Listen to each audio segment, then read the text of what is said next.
Platoon wasn't just Oliver Stone's most personal film, it was a $6 million fever dream shot in genuine jungle hell that nearly destroyed everyone who made it, spent a decade being told it would never exist, and then won the most important award in American cinema, while the same industry that rejected it was still trying to figure out what had happened. So, let's take a look behind the scenes of the movie with 12 things you didn't know about Platoon, including the insulting studio rejection that buried a Bronze Star veteran's combat memoir in a drawer for nearly 10 years, the uncredited Soviet cinema that secretly provided the film's entire visual blueprint, and the on-set pyrotechnic catastrophe that sent real shrapnel tearing through the Philippine jungle within feet of the cast while Oliver Stone ordered the crew to keep rolling. Now, Oliver Stone wrote the first draft of Platoon in 1976, less than 12 months after the fall of Saigon. He was 29 years old, a decorated combat veteran who had served 2 tours in Vietnam, earning a Bronze Star with V device for valor and a combat infantryman badge,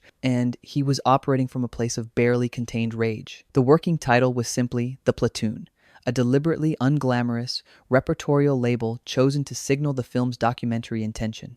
What Stone was proposing was not Apocalypse Now's hallucinatory grandeur or the deer hunter's operatic suffering. It was mud, confusion, and the specific disorientation of a 20-year-old who couldn't identify the enemy and sometimes suspected the most dangerous man on the battlefield was sleeping in the foxhole beside him. Every major studio passed. The rejections were not polite.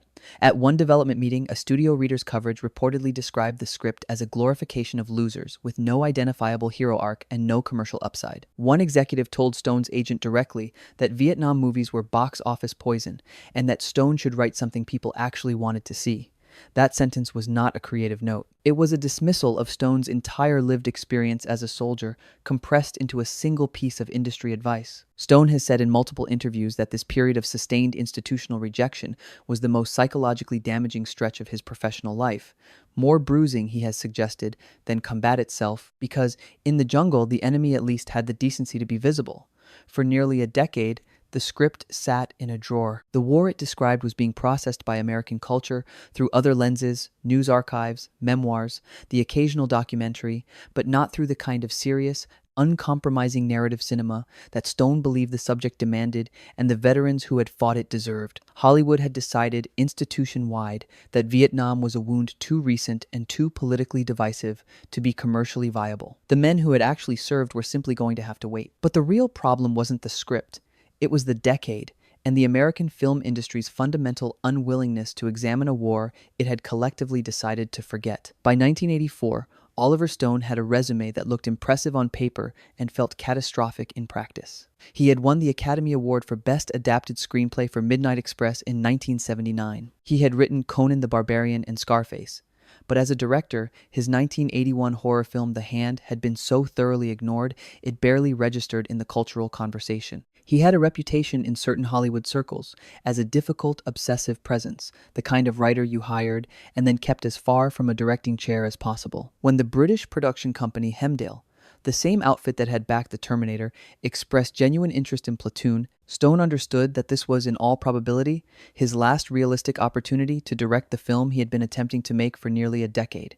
He was 40 years old. The budget was approximately $6 million, lean even by mid-80s standards for a war film with ambitions as large as Stone's. There would be no studio safety net, no development infrastructure, no financial cushion. If the film failed commercially or critically, his directing career would be functionally over. He accepted every constraint without negotiation. 8 weeks in the Philippines, with almost no money, and no room for the kind of costly recalibration that major productions take for granted. So Stone's central directorial instrument wasn't the camera. It was the 2-week military boot camp he commissioned Marine Corps combat veteran Dale Dye to run before a single frame was shot. Dye had served in Vietnam himself, had been wounded multiple times, and had a specific, uncompromising philosophy about what separated authentic military performance from theatrical approximation. His brief from Stone was explicit. Break down the actor's civilian psychological defenses and replace them with something approaching the genuine exhaustion and unit cohesion of soldiers who had been in the field for months. Not to simulate these states, to actually produce them. The cast lived in the jungle. They dug foxholes, ran night patrols, were subjected to rotating sleep deprivation, and were taught weapons handling and tactical movement with enough rigor that the training itself constituted a form of mild trauma. Dye called actors by their character names from the first day and never broke the fiction. Charlie Sheen, cast as Chris Taylor, later described it as the hardest physical experience of his life, and Sheen was 20 years old and in peak condition. The irony of that casting resonated with anyone paying close attention.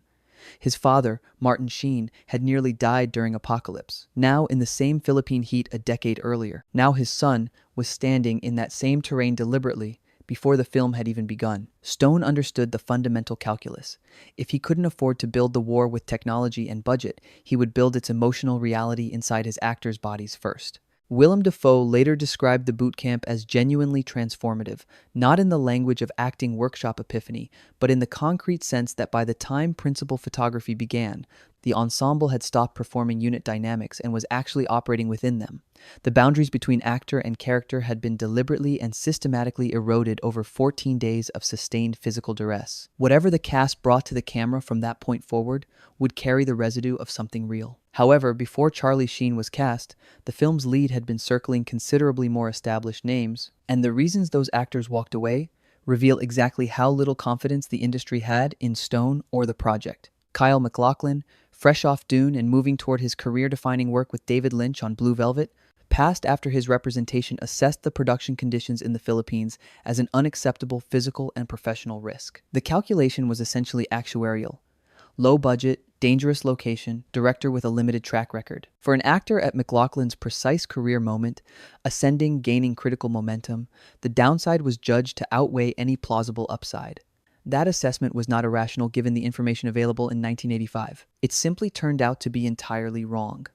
More pointedly, John Cusack withdrew during the Dale Dye boot camp itself. Cusack was 20, his career climbing sharply on The Sure Thing and Better Off Dead, and he reportedly found the boot camp's conditions incompatible with his understanding of what a film set should require of its actors. This wasn't an artistic choice about ensemble texture, it was a desperate repair that ultimately assembled a cast of actors, including Tom Berenger, Willem Dafoe, Forrest Whitaker, and Kevin Dillon, who were either early in their careers or without the leverage to impose conditions.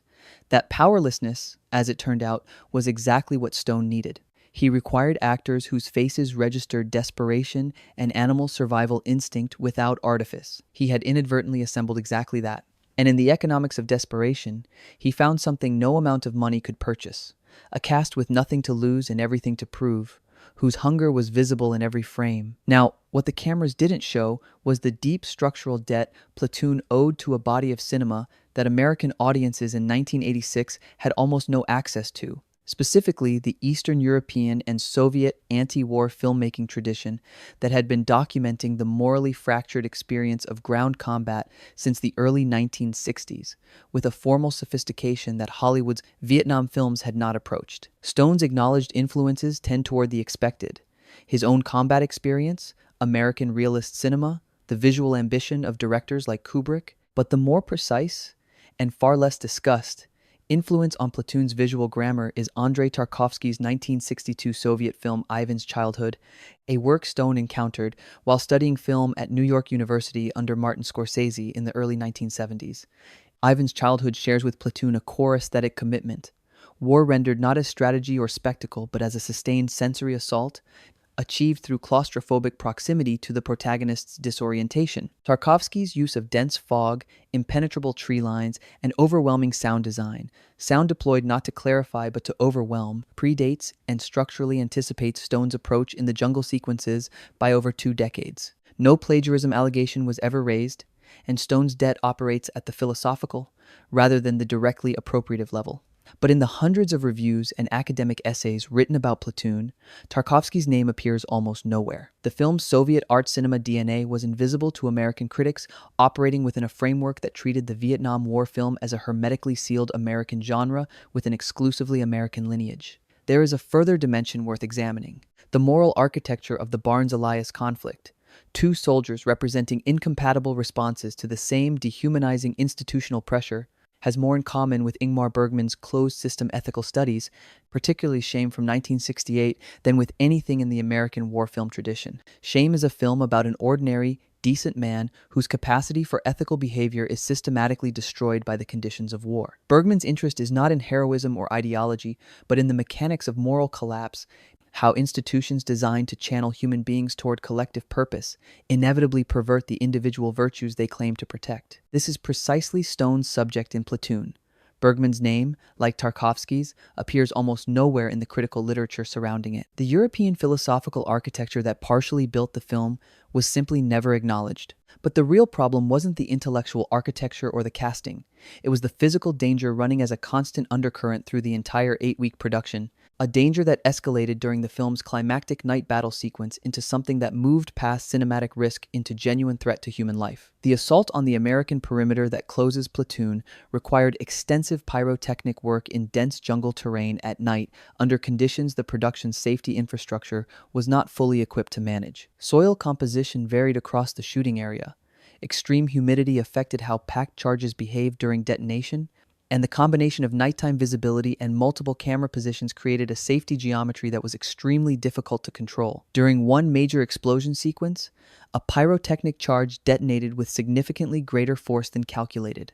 Rock fragments and compacted earth at high velocity tore through the surrounding area. Several crew members were struck. The incident halted that specific sequence. Stone documented it and continued production the following day. This is exactly why the production had been nearly impossible to ensure at conventional rates, and why Hemdale's willingness to absorb that risk without flinching was as much an act of genuine belief in the film as it was a business decision. The physical conditions were not atmospheric details. They were load-bearing. Tom Berenger, Willem Dafoe, and Charlie Sheen were not performing exhaustion during the night battle sequences. They were exhausted. The jungle had been doing its work on them for weeks before the cameras ever pointed in that direction, and the camera, as Stone had calculated from the beginning, cannot tell the difference. So, what the production's extremity produced in its two most celebrated performances is worth examining specifically because both Tom Berenger and Willem Dafoe were doing something in Platoon that their prior careers had not fully indicated they were capable of. Berenger's Sergeant Barnes, a face literally scarred across one side through extensive prosthetic makeup, is unsettling precisely because he is not conventionally monstrous. He is a man so thoroughly formed by years of combat that he has lost the psychological architecture separating military necessity from murder. Berenger contracted a serious infection during production that Stone chose not to work around. The deterioration visible in Berenger's face across the film's runtime is not entirely acting. Some of it is an actor whose body was being genuinely consumed by the same environment his character had been consumed by for years. Dafoe's Sergeant Elias operates as Barnes's structural opposite, and the iconic image Platoon left on the cultural retina, Elias's arms outstretched against the sky in his final moment, has been so thoroughly reproduced it risks being mistaken for deliberate Christ iconography imposed at the script level. Stone has confirmed it emerged from the location and the moment rather than pre-planned storyboarding. What Dafoe did with his body in that specific terrain, in that specific light, was instinctive rather than choreographed. The jungle produced the image. However, that sequence very nearly existed with entirely different music, and much of Platoon's enduring emotional power rests on a post-production decision that Stone has described as instinctive rather than strategic.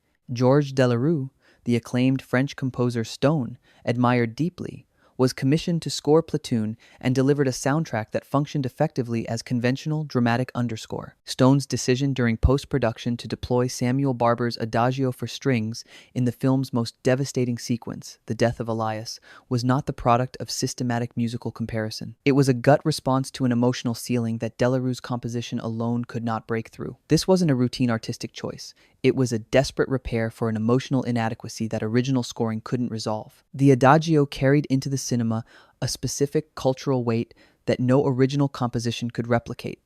It had been played at Franklin Roosevelt's funeral in 1945 and at memorial services for John F. Kennedy. American audiences carried it in their bodies as an instrument of national mourning before they ever sat down to watch Platoon. Stone understood that deploying a piece of music already saturated with the grief of real American loss would place the death of a fictional soldier inside a pre-existing emotional architecture the audience had not consciously chosen to bring but could not prevent from activating. Critics who described the sequence as emotionally manipulative were, in a strict technical sense, correct. Stone's implicit response across every interview he has given about the decision is that this was precisely the point. Now, the distribution story behind Platoon is one that the industry's subsequent celebration of the film has largely obscured, because the enthusiasm with which Orion Pictures eventually promoted their Best Picture winner bears almost no relationship to the institutional caution with which they initially approached releasing it. Hemdale brought the completed film to Orion for domestic distribution in late 1986,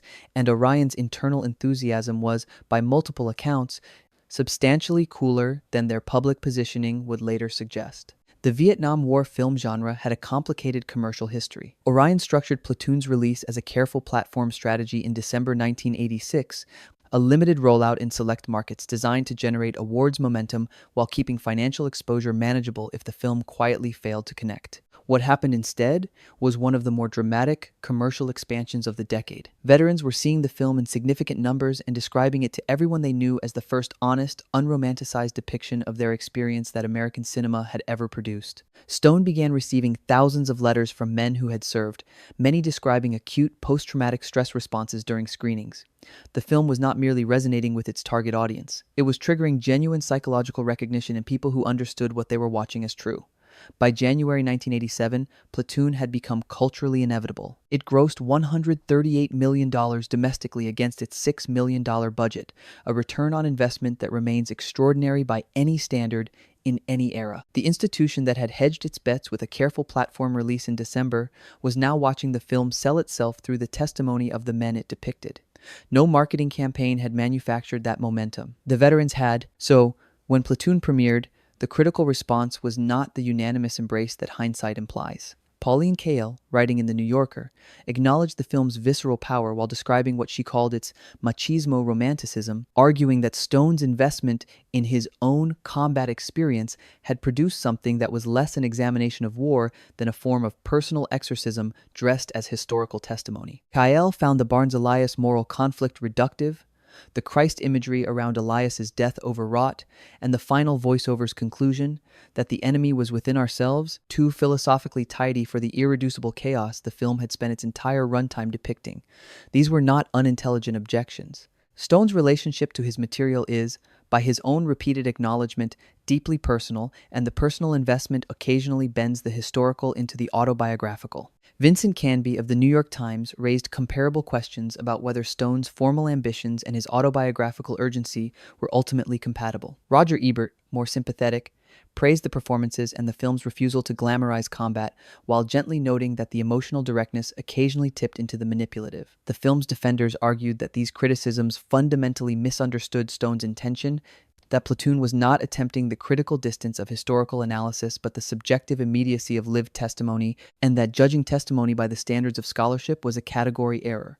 History sided with the defenders, but the algorithm of history has vindicated Platoon beyond any reasonable measure, and nowadays it is viewed as the foundational document of the modern American war film, the work that permanently ended Hollywood's capacity to make Vietnam glamorous, that gave a generation of veterans the cultural recognition they had been systematically denied for over a decade, and that established Oliver Stone irrevocably as one of the defining voices of American political cinema. At the 59th Academy Awards in March 1987, Platoon won Best Picture, Best Director, Best Film Editing, and Best Sound. It was the first film about Vietnam made by a Vietnam veteran to win the Academy's highest honor. The men who had fought the war and returned to indifference or open hostility had, through Stone's film, been given the most visible platform American cinema possesses. Stone's acceptance speech was brief. He thanked the veterans. He did not thank the studios that had spent a decade telling him his script had no commercial upside.